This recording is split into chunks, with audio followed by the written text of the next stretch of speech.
ఎప్పుడైనా ఒంటరిగా జీవించడానికి సిద్ధంగా ఉండాలి. కొంతమంది ఒక్కసారిగా మారిపోతారు. ఈరోజు నువ్వు వారికి చాలా ముఖ్యమైనవాడివి. రేపు నువ్వు వారికి ఏమాత్రం విలువలేనివాడివై అవుతావు. అదే నిజమైన జీవితం. ఒక చిన్న గ్రామంలో రవి అనే యువకుడుండేవాడు. అతను చాలా మంచి మనసున్నవాడు. ఎవరైనా సహాయం అడిగితే వెంటనే పరుగెత్తి వెళ్లేవాడు. గ్రామంలోని అందరూ అతన్ని ప్రేమతో చూసేవారు. రవిలాంటివాడే మా గ్రామానికి గర్వమని చెప్పుకునేవారు. ఒకరోజు గ్రామానికి కొత్త వ్యాపారి వచ్చాడు. రవిని చూసి అతనితో స్నేహం పెంచుకున్నాడు. మొదట్లో రవిని ఎంతో గౌరవంగా చూసేవాడు. నువ్వు చాలా గొప్పవాడివి అని రోజూ పొగిడేవాడు.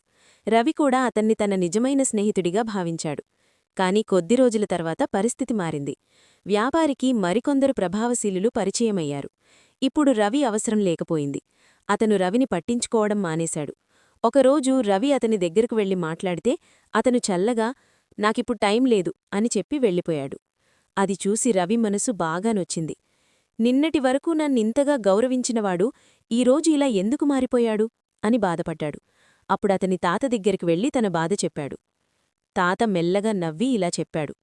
బిడ్డా, మనిషి జీవితం ఇలాగే ఉంటుంది. కొందరు పరిస్థితుల్ని బట్టి మారిపోతారు. నువ్వు ఎవరిపైనా ఎక్కువగా ఆధారపడకూడదు. ఎప్పుడైనా ఒంటరిగా నిలబడగలిగేలా నీ మనసు, నీ బలం పెంచుకో. నీ మంచితనం మారకూడదు. ఆ మాటలు రవికి కొత్త బలం ఇచ్చాయి. అప్పట్నుంచి అతను మరింత ధైర్యంగా మారాడు. ఇతరులు ఎలా మారినా తన విలువను తాను గుర్తించుకోవడం నేర్చుకున్నాడు. నీతి: మన జీవితంలో కొందరు వస్తారు, పోతారు.